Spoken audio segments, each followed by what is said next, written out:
கண்மணி அன்பும் வந்து இருட்ட இருட்ட ரொம்ப பயப்படுறாங்க. கண்மணி அன்புகிட்ட சொல்கிறாங்க, எனக்கு ரொம்ப பயமாக இருக்குது அன்பு அப்படின்றாங்க. அதெல்லாம் ஒன்றும் இல்லை கண்மணி, கவலைப்படாத, எல்லாம் சரியாயிடும் அப்படின்னு சொல்லிட்டு என்ன பண்ணுறாரு, வந்து நீ கவலைப்படாமல் இரு, இப்போ நம்ம தீ மூட்டிடலாம், அதுக்கப்புறம் வந்து ஒரு மறைவான இடமா பார்த்துடலாம் அப்படின்னு சொல்லிட்டு அங்கே இருக்க ஒரு சின்ன மறைவான இடமா பார்த்துட்டு அங்கேயே தீ மூட்டிட்டு வந்து 2 பேருமே வந்து குளிர் காய்ஞ்சிட்ருக்காங்க.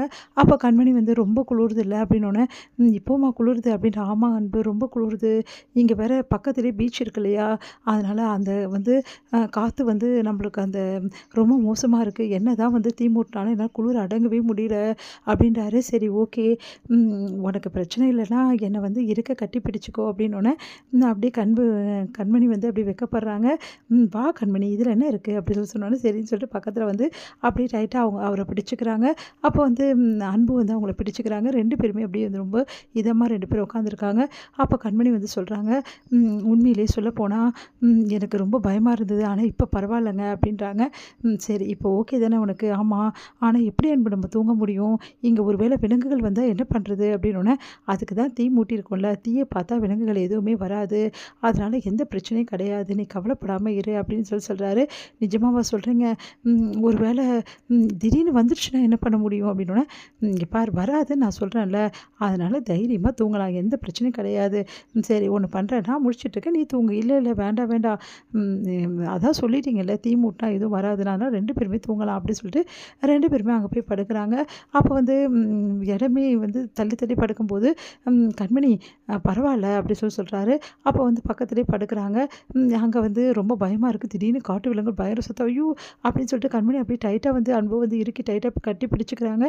அன்பு வந்து பயப்படாது கண்மணி, அதான் வரலல்ல அப்படின்னோடனே, வந்துச்சுன்னா என்னங்க பண்ணுறது, அதான் தீ எரிஞ்சிட்டே இருக்குல்ல, நிறைய வந்து எடுத்துகிட்டு வந்து கட்டையெல்லாம் போட்டிருக்கேன், அப்போ காலையில் வரைக்கும் தீ எரியும், தீ வந்து எரியலைனா தான் பயமாக இருக்கும், ஏன்னா கண்டிப்பாக விலங்குகள் வந்துடும், நம்ம தீ எரியும் போது எந்த பயமும் கிடையாது, விலங்குகள் வர வாய்ப்பே கிடையாது அப்படி சொல்கிறாங்க. இருந்தாலும் எனக்கு ரொம்ப பயமாக இருக்கு அன்பு அப்படின்னு, அதான் நான் இருக்கேன்ல அப்படின்னு சொல்கிறாரு. அப்படியே டைட்டாக வந்து பிடிச்சிட்டு அன்பு வந்து அப்படி இருக்கும்போது கண்மணி டைட்டாக பிடிச்சிட்டு அப்படியே தூங்கி போகிறாங்க 2 பேரும். அப்போ கொஞ்ச நேரத்தில் கண்மணி நல்லா தூங்கிடுறாங்க. அன்பு கண்ணை திறந்து பார்க்குறாரு. பார்த்தா ரொம்ப இருட்டாக இருக்குது, தீ மட்டும் எரிஞ்சிட்ருக்கு. அதை பார்த்துட்டு வந்து வெளிச்சத்தில் வந்து கண்மணியோட முகத்தை பார்க்குறாரு அன்பு. தன்னையே மறந்து போகிறாரு. உண்மையிலேயே சொல்லப்போனால் ஒன்றை மாதிரி ஒரு ஒய்ஃப் கிடைக்க நான் கொடுத்து வச்சுருக்கணும் கண்மணி, நீ எவ்வளோ வந்து என் மேலே பாசம் வச்சுருக்க, அன்பு வச்சுருக்க, ஆனால் இப்போ வரைக்கும் என் மனசில் இருக்கிறது எல்லாத்தையும் உங்ககிட்ட சொல்லணும்னு நினைக்கிறேன், ஆனால் சொல்லவே என்னால் முடியல, ஏன்னு எனக்கே தெரியல, எப்போ சொல்ல போகிறோன்னு தெரியல, ஒரு வேளை இந்த தீவிலேயே வச்சு நான் இதை சொன்னாலும் சொல்லலாம், நம்ம போகிறதுக்குள்ளேயும் உங்ககிட்ட நான் எல்லாத்தையுமே சொல்லிடுறேன், ஏன்னா இதுக்கப்புறம் சந்தர்ப்பம் அமையும் தெரியாது அப்படின்னு சொல்லிட்டு யோசிச்சுட்டே இருக்காரு. அப்படியே கண்மணி வந்து அந்த முடியை வந்து தடவி கொடுக்குறாரு. அப்படியே அவங்கள பார்த்துட்டு வந்து நெத்தி வடுகை வந்து கிஸ் பண்ணுறாரு. எனக்கு இதுதான் ரொம்ப ரொம்ப சந்தோஷம், உண்மையிலே அங்கே போனால் கூட சந்தோஷம் இருந்திருக்காது, இவ்வளோ தனிமையாக இருக்கும்போது இவ்வளோ சந்தோஷமாக இருக்குது, இங்கே எதுவுமே கிடையாது, ஆனால் நான் சந்தோஷமாக இருக்கேன், ஏன்னா என் கண்மணி என் கூட இருக்கா அப்படின்னு சொல்லிட்டு அப்படியே வந்து வச்சு முகர்றாரு நம்ம அன்பு.